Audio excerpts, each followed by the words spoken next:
Hello guys, and welcome to another edition of Fright Night Classics. In this video we are going to take a look at the cult classic from 1973, Children Shouldn't Play with Dead Things. Children Shouldn't Play with Dead Things was directed by the late, great, legendary Bob Clark. Bob is one of the great genre directors. Some of his other films that you might be familiar with include Death Dream, also known as Dead of Night, as well as the super scary and influential Black Christmas from 1974. Clark has also directed legendary non-genre films such as Porky's and the very popular A Christmas Story. But let's turn our attention back to the film at hand, Children Shouldn't Play with Dead Things. I first discovered this movie one Saturday night watching Fright Night. I had never heard of it before, but in reading the TV Guide synopsis, it informed me that it was a movie that involved zombies coming back and terrorizing people. Now, being a huge fan of Night of the Living Dead at the time, it was a movie that I just had to see. And I have to be very honest with you, the first time I saw the movie, I absolutely hated it. I just thought it was some of the most dreadful, boring dreck that I had ever seen. It was basically 65 or 70 minutes of absolute boredom.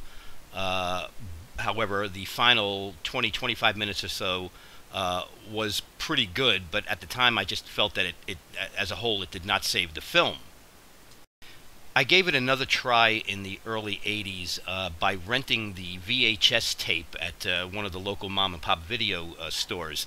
And when I watched it again, I didn't like it. I just thought it was awful. I couldn't take the acting. I couldn't take just the silliness of it. I figured at that point it was just a movie that I was never going to watch again. But then the DVD came out, and I believe it was by VCI. I can't be 100% sure. But I figured, all right, here it is on DVD. It's in its widescreen format, and maybe I'll give it one more shot. Let me see what I think. So I bought the DVD. I got it real cheap, and I watched it. And for whatever reason, at that point, the film really hit home with me. All of a sudden, I liked it. I don't know what the difference was, and I tried to dissect what the difference could be. I came up with a few ideas, but and to make a long story short, I really liked the film when I watched it this third time.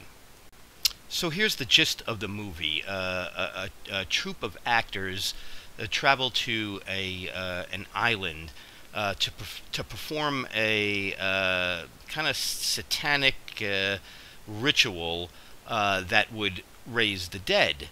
It's all supposed to be a joke, but what these people don't realize is that the ritual that they perform actually eventually does succeed in raising the dead. Now, I'm sure that sounds silly, and it is. I mean, these are people that really are not likable. They take great pleasure in mocking one another, let alone in mocking the dead. What they're doing is flat out wrong. They're very hard to sympathize with, but it makes it hard to really like the movie because of how these characters are. But if you can somehow put that aside and take in everything else that's going on in the movie, I think it can become a good viewing experience for you guys.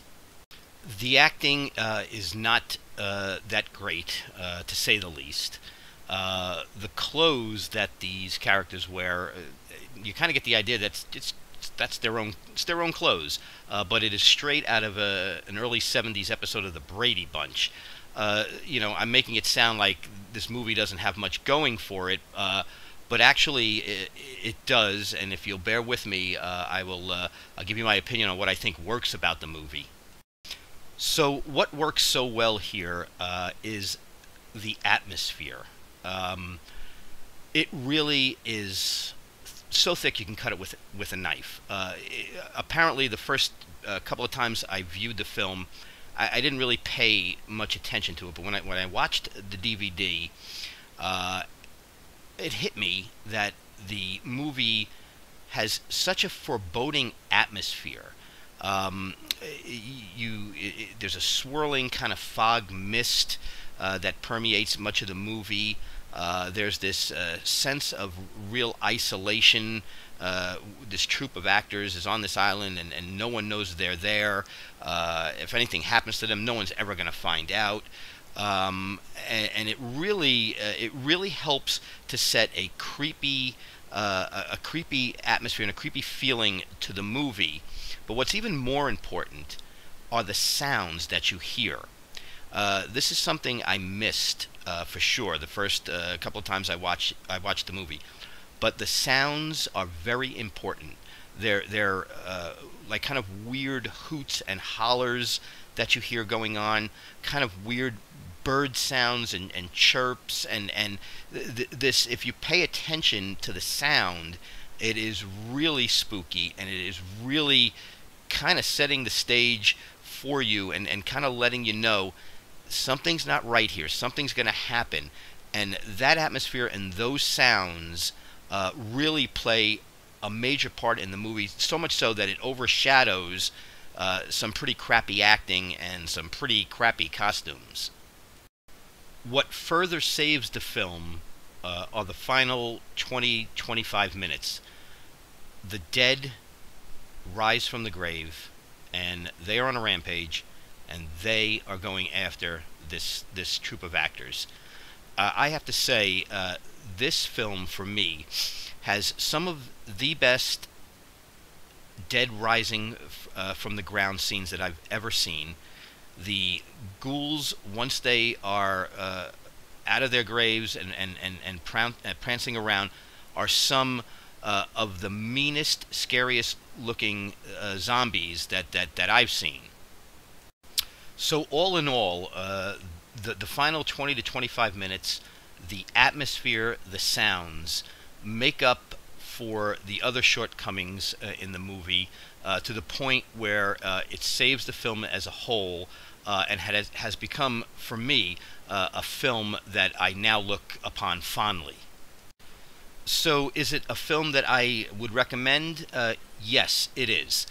I know in this day and age, you know, we may be a little desensitized to older horror films because of the CGI and digitally enhanced graphics that we have today. But I think it's a film that you can enjoy. I think it's a film, it might take more than one viewing, but I think if you stick with it, it's certainly one that will please you and make you glad that you did see it. The special effects for their time were very well done. I believe they were done by Alan Ormsby, who plays the lead character, Alan, in the film. But yes, I would say if you haven't seen this movie, give it a look.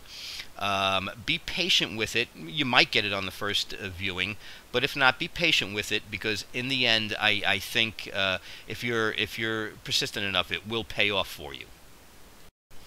Okay, so there you have it. Another edition of Fright Night Classics in the books. I want to thank you for watching, and again, thank you for your continued support, and we'll have some more reviews for you down the road. So thanks, and have yourselves a great night.